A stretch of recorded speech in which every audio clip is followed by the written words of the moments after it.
एकं शास्त्रं देवकीपुत्रगीतम् एको देव देवकीपुत्र एव एको मन्त्र तस्य नामानि यानि कर्मावपि एकं तस्य देवस्य सेवा।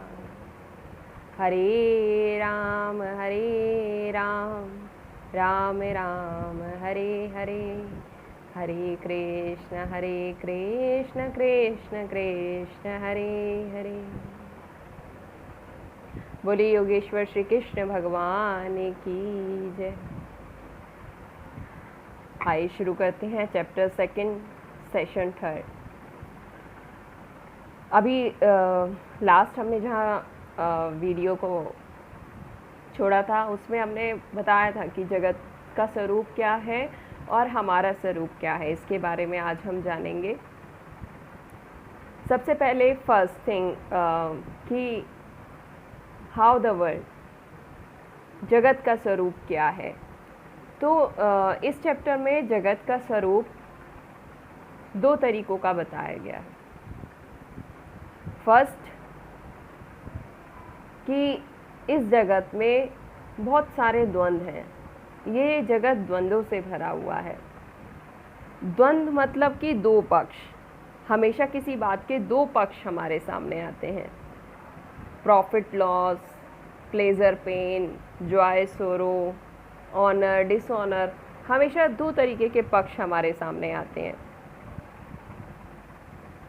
तो ये बात तो रामायण में भी कही गई है, लाभ हानि जीवन मरण यश अपयश विधि हाथ, ये सब विधि के हाथ है।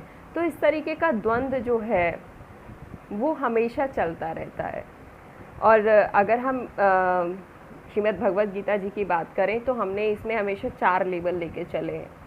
फर्स्ट हमारा मटेरियल लेवल आता है। मटेरियल लेवल पर हमें प्रॉफिट और लॉस, इस 2 तरीके के द्वंद्व की कल्पना होती है। नेक्स्ट आता है हमारा फिजिकल लेवल। फिजिकल लेवल पर हमेशा हमें प्लेजर और पेन, इन 2 द्वंद्व की संभावना बनी रहती है। आगे आए तो इमोशनल लेवल पर जॉय और सोरो, इसकी बात की जाती है। और लास्ट हमारा जो इंटेलेक्चुअल लेवल है, इस पर ऑनर और डिसऑनर की बात आ जाती है। और जगत का दूसरा स्वरूप कि जगत जो है ये सतत परिवर्तनशील है, कंटिन्यूसली चेंज हो रहा है। अगर इसको एक उदाहरण के रूप में कहें कि जैसे आज मेरी किसी व्यक्ति से मुलाकात हुई तो उससे हमने पूछा कि आपकी एज क्या है, आज आपकी आयु क्या है। तो मान लीजिए कि आज वो 25 वर्ष का है, तो अब मैं उससे 5 साल बाद मिलती हूँ तो मैं उससे पूछूंगी कि अब आपकी एज क्या है, तो वो कहेगा जी 30 इयर्स। तो मैं कहूँगी कि नहीं, आप तो मुझसे ऐसे 5 साल पहले मिले थे, तब आपने 25 बोला था, आप झूठ बोलते हैं। तो कहेगा नहीं, अगर मैं 25 अब कहता तो मैं झूठा होता। स्थिति परिवर्तनशील होती जाती है और परिवर्तन के साथ सत्य सतत चेंज होता रहता है। ऐसा नहीं है कि वो कंटिन्यूसली सेम बना रहता है। जिस तरीके की परिस्थिति है उसके अकॉर्डिंग सत्य चेंज होता है, परिवर्तन होता है। इसको सिंपल एक हम एज फैक्टर के थ्रू मान सकते हैं कि जो पहले बताया गया था वो उस समय सत्य था और जो आज बताया जा रहा है वो आज के लिए सत्य है। ऐसा नहीं है कि वो आज झूठ हो जाएगा। इसी तरीके से शास्त्रों में लिखा ज्ञान भी है। शास्त्र हमारे लिए बनाए गए हैं, हम शास्त्रों के लिए नहीं बनाए गए हैं। अगर उसमें कुछ चेंज मांगता है टाइम के थ्रू तो चेंज करने में कोई दिक्कत नहीं है। अपनी परिस्थिति के अकॉर्डिंग, हर किसी का माइंडसेट डिफरेंट है, वो उसको किस तरीके से समझता है, आपको उसको किस तरीके से लेना है अपने जीवन में, किस तरीके से उसे उतारना है, ये हमारी परिस्थिति पर डिपेंड करता है। और निरंतर ये अपने परिवर्तन के कारण हमें सरप्राइजेस देता है, लेकिन उन सरप्राइजेस से हम जो है खुश नहीं होते हैं, वो हमें पेन देता है, ग्रीफ देता है। उसका कारण क्या है?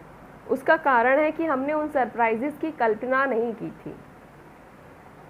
जैसे बात करें तो बर्थडे है और बर्थडे में हमें सरप्राइज़ मिलेंगे तो वो हमें खुशी देते हैं क्योंकि उसकी कल्पना हमने कर रखी थी।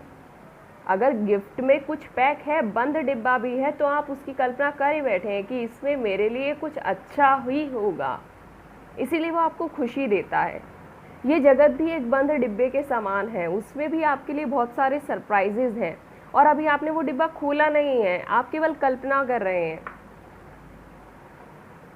कि उसके अंदर क्या हो सकता है और केवल कल्पना मात्र से आप दुखी हो रहे हैं। और जिस तरीके से ये परिवर्तनशील है तो एक्सेप्ट करना सीखिए। जब हम इसको एक्सेप्ट करना सीख लेंगे तो वो चीज़ हमें खुशी देगी। जैसे हमारे बर्थडे के surprises gift always gives us happiness. तो इसमें जो एक मेन बात निकल के आती है, एक पॉइंट है जो मेन नोट डाउन करने लायक है, accept the world as it is. जैसा ये जगत है उसको स्वीकार करना सीखिए। जगत सदैव परिवर्तनशील है, उसके अकॉर्डिंग उसको स्वीकार करिए, अपने अकॉर्डिंग बनाने की कोशिश मत करिए। Accept the world as it is, not how you expected it to be. जैसा आप उसको एक्सपेक्ट कर रहे हैं वैसा नहीं, जैसा वो है उसे स्वीकार करें, उसे एक्सेप्ट करें, तो वो चीज़ आपको खुशी देगी, वो चीज़ आपको आगे बढ़ने की राह देगी, चीयरफुल करेगी। तो यही काम तो एक गुरु करते हैं कि जब हमें कोई चीज़ समझ में आने लगती है वो हमें चीज़ को समझा देते हैं, चीज़ को बदल नहीं देते हैं। संसार समझा दे वो गुरु है, संसार बदल दे वो गुरु नहीं है। जो दुनिया को समझने का नज़रिया दे दे वो गुरु है। दुनिया बदल दे ऐसा तो संभव नहीं। वो हमारा माइंडसेट, हमारा थॉट प्रोसेस चेंज कर देते हैं, उसको समझने का एक विचार दे देते हैं जिसके थ्रू हमें वो सरप्राइजेज, हम उनको एक्सेप्ट करना सीख जाते हैं। एक्सपेक्ट नहीं, accept. Accept the world as it is. और अगर हम उसको अपने अकॉर्डिंग बनाने की कोशिश करेंगे तो उसका एक सिंपल सा उदाहरण ये लॉकडाउन हमारे सामने है। अगर हमने प्रकृति को जैसा हम चाहते हैं वैसा बनाना चाहा तो हम ही आज लॉकडाउन में हैं। तो ये चीज़ हमें समझनी होगी, हमें खुद को चेंज करना है, दूसरों को नहीं। अगर किसी का नेचर जैसा है हम उसको एक्सेप्ट करते हैं तो उस चीज़ को हमें एक्सेप्ट करने में दिक्कत नहीं होती है। अगर माने कोई एक शेर है, आप कहीं बाहर घूमने गए, आप सफारी में सफ़र कर रहे हैं, जंगल में कोई शेर आपके सामने आ जाता है तो आप जानते हैं कि इसका नेचर वाइल्ड है।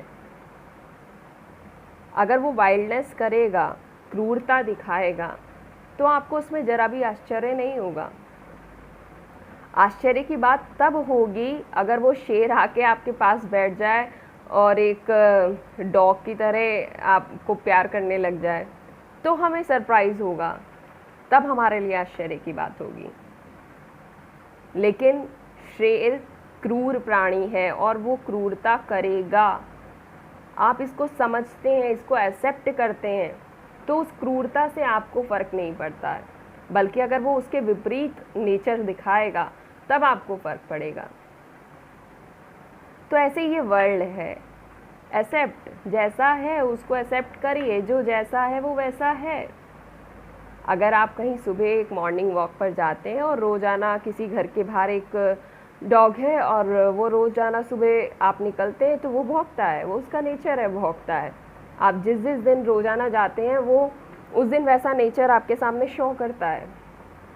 लेकिन आप जानिए कि अगर आप किसी एक दिन जा रहे हैं और आपको वो भौंकने की आवाज़ नहीं आई, तब आपको थोड़ा सा खटका लगेगा कि आज क्यों नहीं भौंका, हो सकता है कुछ गलत तो नहीं हो गया। हो सकता है कि आप उस घर में जाके उसके मालिक से भी पूछें, इज़ एवरीथिंग ऑल राइट, क्या सब कुछ सही है। क्योंकि आप जानते हैं कि वो जानवर है, उसका नेचर है, वो ऐसा करेगा ही। तो क्यों ना हम ये भी जान लें कि ये जगत है, ये जैसा है वैसा ही रहेगा। तो हम खुद को बदलें, जगत को नहीं। Accept the world as it is, not how you expected it to be. यही आज का एक सिंपल सा सूत्र था। नेक्स्ट हम जानेंगे कि हम इसको एक्सेप्ट कैसे कर सकते हैं, उसके लिए माइंड प्रोसेस कैसे बनाना है। तो तब तक के लिए श्री राधे।